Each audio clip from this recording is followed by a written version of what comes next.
What do you attribute the slow start for this group in the first half? Good coaching on their part. They had a great game plan. They slowed the game down. They mucked it up. They played zone from the first play on, and that was a well executed game plan. It kind of put our guys in mud, and I thought it was good for us to kind of. I just told the guys every game has a life of its own, and so you just have to find what buttons to push from a coaching standpoint and from a playing standpoint. And our guys did that. So. What buttons did you push? I thought we did a much better job outside of that first however many minutes where we started to play much faster. I thought we were kind of just in our heels, allowing them to dictate the tempo of the game. I mean, it was clear they were trying to run the shot clock down to the last little deal. And, you got guys banking in threes from 30 feet. Like, it's hard to, I think it takes an emotional toll on you too. But I thought our guys figured out, the recipe was to play fast, get to the paint, and then get threes. I thought we were settling, for no paint touch threes early on. Kevin, did you feel like you may have looked ahead to Yukon and passed Delaware? Maybe. Kevin, did you direct Wright to pretty much take over that game, or is that just something that came instinctively to him? No, it was instinct. I mean, he's a great player. So, great players, and it's my belief you got to give them freedom. I think that's one of the reasons that Rob came here, to be honest with you, because I think our spacing allows for freedom. I think we allow for creativity. And him and I have had a lot of discussions, pretty frank ones, to be honest with you, about how important his decision-making is, when he gets to the paint, because he can get by anybody any night. And so I thought tonight he was just surgical. Obviously the three was going down for him, but I thought was almost more impressive was his rim finishing and his 9 assists. I thought he really got Richie going, and that's 2 games in a row now where it looks like what we all expect out of Richie. So there was a lot of good from that standpoint. You talked Saturday about wanting to see the three start to go in. Second half, is that more what you expected? I mean, look, games are great when you make shots. They're bad when you miss them. You know what I mean? It's just what it is. We all know it. We've all followed the sport, and so I think for me, it's are you taking the right ones, right? So I think to start out, we were 0-12 from 3. I'd say probably 8 of them weren't great shots. And so we talk a lot about paint, great shot.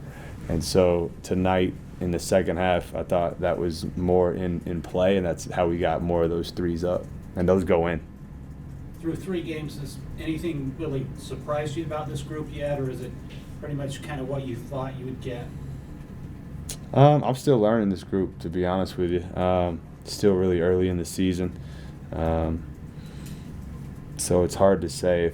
I would not say anything that surprised me. But I also don't feel like I know this group like the back of my hand. I think we're still learning, what's best for this team on both ends of the floor.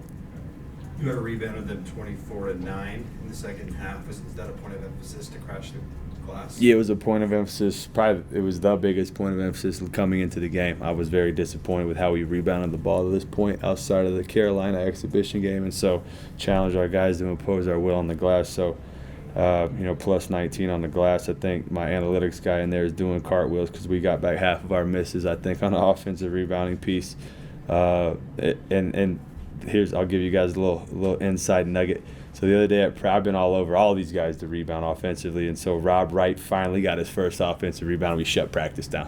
On Rob. So he came in tonight and got 5 of them. Now he cheated and got a couple at the end there when it was over, but I like where his head's at though.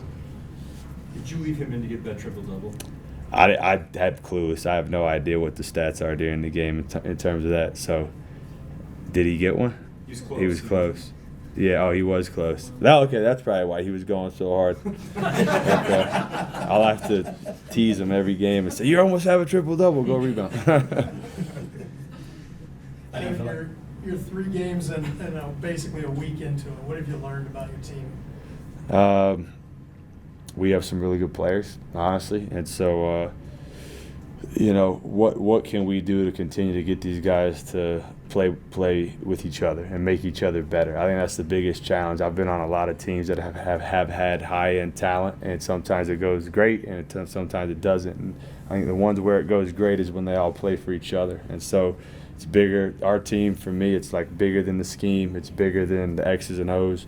Like, if these guys play for the guy next to him, we're going to be really good because we have good talent. And, you know, to your point about the shooting, if we can do all that and our threes start going in like we know that they can, then that's obviously where we're going to be the most dangerous team. Looked like AJ took an elbow to the face.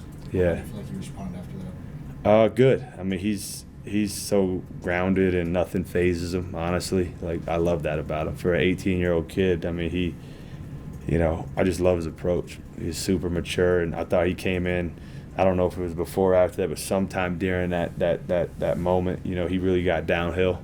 Obviously, he's such a load getting downhill. I think all of our guys, I'm proud of all the guys because we talked a ton about, like, our rim finishing. So now you're seeing a little bit more variety with our moves in the interior. You know, in that Villanova game, he was trying to jump over the whole world, and they would be in vertical at the rim. So that's one thing I really love about AJ in particular, is that you can tell him something, and he is really smart in terms of, okay, I see that, and I'm going to go do it. You know, some guys you got to tell them 50 times, and they still don't get it. He's able to process things in warp speed. Could Kennard Davis have played if he really needed him today, and is that something to be concerned about going into Saturday? I mean, I'm concerned when all of our guys have any kind of injuries just because, you know, you want a full, clean bill of health. I do think he could have played. I was telling the coaches afterwards, I mean, it's amazing when you take, you know, one guy out, what it does to the team. You know, he's such a huge part because of his toughness, his size, his defensive versatility. So I think for me, you know, it made us all probably appreciate him even more. But to answer your specific question, I think he's fine moving forward. What are your initial thoughts on Saturday against Yukon? Did you watch last night? Just your thoughts on them? I'm still getting caught up. I've watched several of their games. Obviously, a good team, really good coach. I mean, he's a really creative offensive coach. They run really good stuff. Obviously, he's had a ton of success, so a great respect for him in particular and their program. So it'll be a good challenge, you know. And I think some of the games we've played early have been helped us probably get ready for it. But looking forward to going out on the road on a kind of a longer trip with our guys. I think that's good team bonding and so forth. Cool to have AJ back in his hometown. It'd be cool to see how many BYU fans will show out at TD Garden. So we're looking forward to it. 2 more questions. Are you going to be leaving Thursday? Like, what's the timeline when you guys are heading out there? Yeah, we're leaving. We're leaving on Thursday. Yep. Kevin, your big three guys, I don't know what the percentage are, but they scored the bulk of your points. Is that kind of, I don't know, sustainable? Is that kind of how you want it, or do you think maybe that was because Kennard wasn't in the lineup? Or? No, I think those guys are going to score a lot of points every night, to be honest with you. I mean, I think we're searching, I would say, for somebody, you know, off the bench to come in and, make shots. You know, I think Dawson will be that guy when we're fully healthy. We're giving a lot of opportunity to Tyler. You know, he has yet to have a game that, he wants it. But I think it's coming because he's a winning player. Like, he makes winning plays out there. I think Dom has shown flashes in the last 2 games that have been impressive. And we all think every shot Alex Kostic shoots is going in, so his time's coming just because we need shooting, and so somebody's going to answer the call. So we'll see. But again, I mean, our team is kind of built around those 3 guys, and I feel great when I wake up in the morning and know I'm going to battle with those 3 guys. All right, guys. Thank you. Thanks, guys.